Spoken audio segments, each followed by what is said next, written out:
Hello and welcome to the Lund University International Podcast. On the show, you'll hear from current students, alumni, researchers, professors, and many more special guests as we explore what it's really like to live, study, and work at Lund University in Sweden, a world top 100 university. My name is Tim Parker, and I am an international communications officer at External Relations. Sweden has one of the highest levels of English proficiency in the world, with almost everyone speaking English fluently. This means that as an international student studying in Sweden, you can get by speaking, studying, and socializing in English. However, if you are planning to live and work in Sweden after studies, or if you want to enhance your experience and really live like a Swede in Sweden, then it's recommended to learn Swedish. In this episode of the Lund University International Podcast, we dive into the experience of studying Swedish at Lund University. Hear from one of our students and a member of the Study Abroad Swedish course staff as they share insights about the language courses offered, tips for learning Swedish, and how picking up the language can enhance your experience here in Sweden. So, welcome into the studio, Karyne and Fredrik. Thank you very much. Thank you. Happy to have you both here. So today, we actually, as I've said, we have a student study abroad Swedish and a professor. So Karyne, where are you from and what are you studying? Yeah, I'm from Brazil and I'm studying Swedish as a foreign language at Lund University. Fantastic. Yes, and I'm a teacher on the course that Karyne is studying. I've been teaching Swedish as a foreign language for many years now, and I was there when this program started 12 or 13 years ago. Oh, wow. Yeah. That's good. So you've been here the whole time. I've been here the whole time. You're the perfect man for the pod. Yes. Perfect. Well, Fredrik, could you give us an overview of the Swedish as a foreign language levels 1 to 8 course package, including the structure, the content, and how challenging it is? Yes. It's a 2-semester course. We take students from beginner's level to proficiency level in 2 semesters, which is a rather high speed. We have divided each semester into 4 levels, and each level have a written exam and an oral exam. So a lot of focus on the communication skills. Between semester 1 and semester 2, you have to pass the final course of the first semester to be able to continue to the second semester. Okay.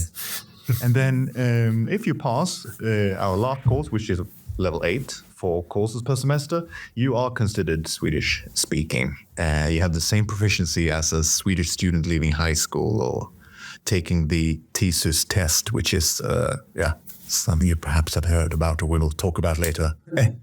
But that is the general structure. Wow. So if you finish this course, you're going to be fluent. Well, fluent or fluent, we want to think about it in the way that you are prepared to continue your studies in Sweden, in Swedish. Wow. Meaning that if you are allowed to prepare for a discussion, you should be able to have that discussion together with Swedish students. But it's not, as a fluency means a lot of things and takes a lot of different times for different students.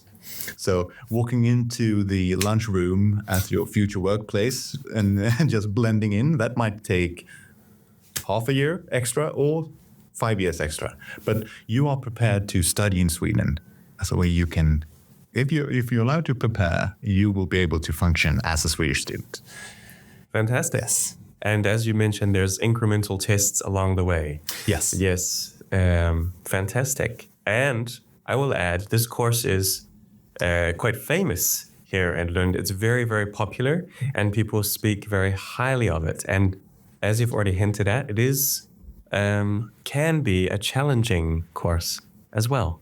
So Karyne, I'm interested to hear your perspective of actually taking the course so far. Yeah, I chose to take this course because I heard that it was the best. I've been to Swedish Swedish for immigrants, S5E. And if I can compare, is a completely different experience. This course is really, really good, but is very intense. I don't think you can do anything else really, like study or work, if you're taking this course. I think we are supposed to study for 8 hours, right? Yes, it is a full-time course, and that means 8 hours per day. If you are, as Karyne, an experienced language student, if you don't have any experience in language studies before, I take you more time. Yeah. Wow. You heard it here first. More than 8 hours a day. Yeah. I was about to say that it depends on you. Like sometimes you need to study more. Sometimes you only need the 8 hours. But for me, this course is great for the blend between conversation and the grammar and cultural aspects that we get to learn in the course. It's very well balanced. And the most important is that I get to learn how to speak properly and understand Swedes. So this was a big selling point for me. It was a nice surprise.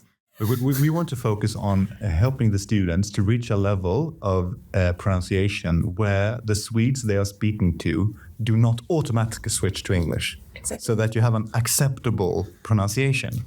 Because that is a general problem in a university town like Lund, where everyone is well educated and they spot, oh, here's a chance for me to shine in English and to get the communication across. But so we want to lift the students up to a certain level. You don't have to speak like me. You don't have to be taken for a Swede.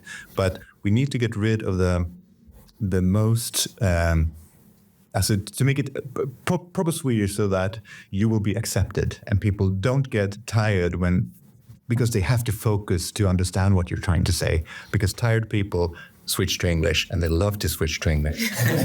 So that's an aim that we have. Yeah. Yeah. Yeah, and it's one of the things that makes this course so great, in my opinion. And just to clarify as well for our listeners, this is not a degree. The Study Abroad Swedish as a Foreign Language Levels 1 to 8 is a course, correct? Yes, it's not on per se university level. You get university credits for it, but it cannot be included in a bachelor or a master degree. Yes. So this is preparatory, but yeah. Or if you already have studied here in English, it could also be used after that to prepare you to integrate more into Swedish society as well. Absolutely. Yeah. Perfect. And why is it important to learn Swedish, especially for international students or newcomers to Sweden? Well, I can think about 3 different things. I don't know if you will agree with me. Tell me. I think that it's important to learn Swedish to be really part of society. Of course, you can get by speaking English. Almost everyone here speaks English. Everything works in English. You can live here like 7 years without speaking any Swedish, but you won't really be included and understand really the Swedish culture. I think this comes also with the language, that you get to understand why they are like they are, or why they speak like this, or like traditions and etc. And the other part, I think, is important to speak Swedish, because then you get more chances in the job market. Sweden has a lot of jobs in English in the big cities, but I think there's like 4 big cities. There's no time. That's fair. Depends where you come from, but if you come from Brazil, then... Yeah, compared to Brazil, everything here is small. But I think it opens more doors if you speak Swedish. And also you get more options to study if you speak Swedish. You had different courses. I know that Lund and other universities, they have a lot of interesting courses that are only taught in Swedish too. Of course, there's a lot of options for English speakers, but if you have an aim to do something more specific that they only have in Swedish, why not learn Swedish? But it's mostly to integrate, and you will never regret learning a language. Great saying. Fredrik, do you have anything to add there? Well, I think that what Karyne was saying, we often have a couple of students who have been living in this professional academic bubble, but have been doing just fine in English for 6 or 7 years, but then they discover that when they have kids, and the kids go to preschool and the kids go to school, all of a sudden that's a wake-up call. And that's 2 or 3 students every time. It's like, okay, you're that category. Because then you understand, okay, I have to understand this because I cannot, my child speaks better Swedish than me. Okay, now it's time to add on to that. Because it is the integration part. And that's also what makes it to fully appreciate the language, to fully appreciate the culture, you have to have the language and understanding. Why am I treated this way? What happens if I speak this way? Yeah. I think we have a lot of different profiles that enroll in this course. But I must say that one of the reasons why I decided to really focus on Swedish and get an intensive course was because when I have kids, I want to be able to have play dates and understand, the friends of my kids. So there's many reasons to learn Swedish, but the social aspect is a big one. Definitely, most definitely, yeah. And how does learning a language help with integration and building community? You already mentioned that it's incredibly important, but how? I can only share about my life. I think once I learn Swedish, I won't use English as often. The social connections I have, most of them have Swedish partners or a Swedish aspect in their life. Now, because, for example, the church I go, everything is in Swedish, and my husband's family only speaks Swedish to me. So this is like how you use the language to integrate. You can get connections and you get closer to people when you do things in Swedish. Therefore, you belong. You start to belong. Of course, it's impossible to feel like a Swede. This will never happen. You will never get all the jokes. It's impossible because this is like culture, born culture. But you're gonna get the grasp of it, And of course, again, like in the workplace, you're gonna be able to make connections and even grow if you have the language. I've had an experience that I was in a big company. I did an internship in a big company, and the work was in English, but the fika was in Swedish. So they talk like in the coffee break. For those who don't know what fika is a coffee house that you... And it's almost a mandatory pass, yeah. Everything was in Swedish because most of them were Swedes and they were just sharing. So, yeah, it's a sense that I don't know, you're gonna... What do you think, Fredrik? But we also talk about that, but how to get a Swedish friend to talk to. So Karyne is lucky; she has a lot of Swedish context around her. But how do I get a Swede to talk to? And we talk about, well, it's difficult, but you have to. So going through some kind of activity in your spare time. Okay, play soccer, join the chess club, join a choir. So if you have a common interest, then you can start speaking to the Swedes about that common interest, and it can evolve from that. So that's a tip if you don't have the Swedish context already, and especially singing. Perfect. You can practice the Swedish melody. It's good for your body, for your endorphins, and you can speak to Swede. And Swedes love choir practice. It's the second most popular pastime activity after soccer. So soccer practice and choir. That's where you meet a lot of Swedes. Yeah. Good to know. Yep. That's how you make friends. There's a list of things to do. And it's not easy learning a language as well. So I'm curious to know, what are some challenges students face while learning Swedish? As I mentioned previously, the higher level you have, the more importance is input from Swedes, being able to speak to Swedes in Swedish. And that relates back to the pronunciation, having an acceptable pronunciation. So you don't only speak to your fellow classmates or me, the teacher. So that's one. I think that's one very important aspect. Yeah, I think there are many challenges when learning Swedish. Swedish is not the easiest language to learn. Of course, Danish and Finnish are way worse. So I'm very thankful that I'm learning Swedish. But depending on your mother language is very challenging because it's very far away. For example, my mother language is Portuguese, so a lot of things I cannot connect to Swedish. And then I need to use English in the middle. So it's just like my brain is all over the place. I think you could say one thing that we do at the university, we focus a lot on grammar. Grammar being the key for learning so fast. Yeah. When it comes to we had different aspects of the language. I always brag about the Swedish verb system being the most, the simplest and best verb system, linguistically speaking, because it's present tense is one form. It doesn't matter how many people you're talking about. It's just one form for present tense. And then we have other aspects, that's, for example, adjectives, etc., where it gets much more complicated. But we need to have a common language in the classroom, and grammar is the key for this quick pace of learning, and also understanding the most intriguing part, which is Swedish syntax or word order.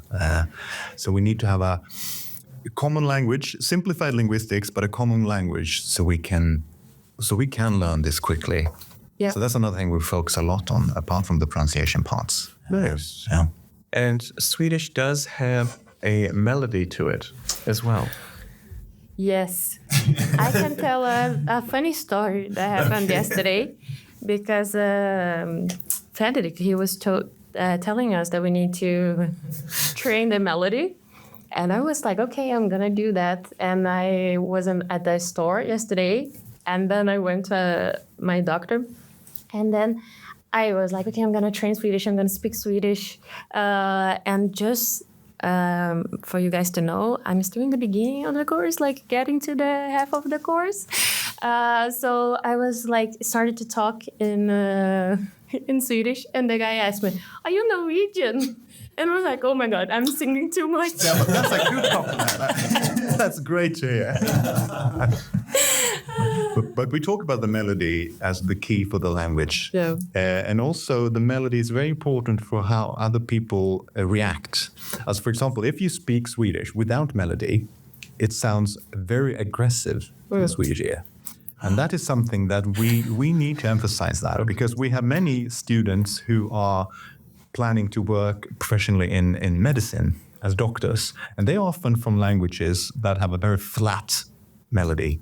So they need to get hold of this because you don't want to sound aggressive unless you want to, especially as in a patient-doctor meeting, for example. Yeah. So I just realized I need to work on my melody, and that everyone probably thinks that I sound aggressive when I speak Swedish. But that's another aspect. But this is one of the challenges, to really get the right melody, not to sing too much, not to sing too little. Yeah. Yeah, but I always recommend the student to, while we are in here, everyone is in the same boat. Exaggerate, imitate to a level where it feels silly. Because then, when you speak Swedish outside of the classroom, then you can relax a bit. But imitate, exaggerate, to get it right. Yep. Any other funny moments that you encountered when you were learning Swedish? Oh, I think the intonation is. I had a lot of problems with the intonation. I think in the classroom one time, I said one word, but I didn't stress enough, and then it sounded like something that it was not supposed to sound. I did that before with a friend. I was trying to say, for example, that I would shut out, like ropa, yeah. And then I say rumpa. Oh, yeah, that's another where it can get confusing, because you interpret the word that you hear. So if you pronounce something wrong, if you're really unlucky, it sounds like a completely different word. Yeah. And then it can get really confusing or funny. Exactly. And the person really needs to think about the context and try to understand you. It's just like fika and fika. Exactly. For my ear is the same, but it's completely different things. One is cough break and the other is pocket. So when we talk about the quantity of the vowel, you can have short vowel, you can have a long vowel, and corresponding consonant sounds. That's a key to the pronunciation. Not to think it's about pronunciation today, but I think that's good. Yeah, it's a key aspect. But as you mentioned earlier, that if you have previous knowledge of German, everyone knows English, and that's good. There's a lot of English in Swedish. If you have previous knowledge of German, Dutch especially, and there's a lot of French too. So if you have studied those languages, you have a head start. Latin language is perhaps not such a head start, but yeah. But in Germanic languages, English and French, you have a head start. Good to know. Yeah. And at the beginning, we talked about how this course is challenging. So I'm really curious to know, what are some characteristics that you see in students who are successful? Well, we want to structure the entire 8-hour day for the student. Also, to help the student, this is what you need to do after the lecture, before next lecture. We have many experienced students who are experienced enough so they can structure 8 hours of studies every day. But even for the newcomers who haven't perhaps studied languages, they will, if they succeed this program, they will be expert students at the end as a structuring their studies. So we want to offer an 8-hour per day during the weekdays. And often when a student are experiencing problems with the course, that's always the first question I ask them. Okay, how many hours per week are you able to put down on your studies? And it's often, that is often the answer. And that they don't. They have tried, as Karyne mentioned. You need to work. I need to work 30%. Well, you might survive in the beginning, but it will hurt you, and you will fail. Also, when we get to the higher levels. You heard it here first. Yeah. But and also. But you have to have 8 hours per weekday, and if you don't have 8 hours, well, then you have the weekend. So we don't structure your weekend, but if you only have 4 hours on Friday, well, then you owe me 4 hours during the weekend to be able to keep up the pace. Yeah. Okay. And learn properly. Okay. Yeah. I think this one of the many things that is good about this course is how well structured it is. We have a plan. You follow the plan, you're gonna be good. Of course, like if you have, for example, I'm having some problems with the one grammatic aspect of the language. So I need to put more effort. So I need to put more hours outside that to get to learn that.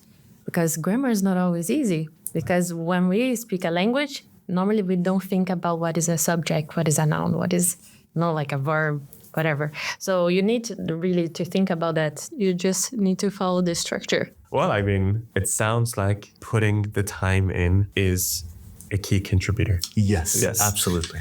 And also to not be afraid. It's sometimes we are very afraid to make mistakes and to train your Swedish outside the course and to talk with Swedes because you're very comfortable in the space that in the classroom is the place you can make a lot of mistakes and there is someone to help you there. But I think you need to have the courage to go outside and try to speak Swedish, like to have conversations. And this is also an aspect for you to be successful in learning the language, that you put yourself out there. And how many students stay in Sweden after completing the course? We don't have statistics on that. We are actually now going to start an alumni project interviewing all students, and every semester I get visits or emails from previous students, and it's always such a delight to hear about where they ended up. But I think that the majority, a qualified guess is that the majority stays in Sweden. Absolutely, if you pass the course.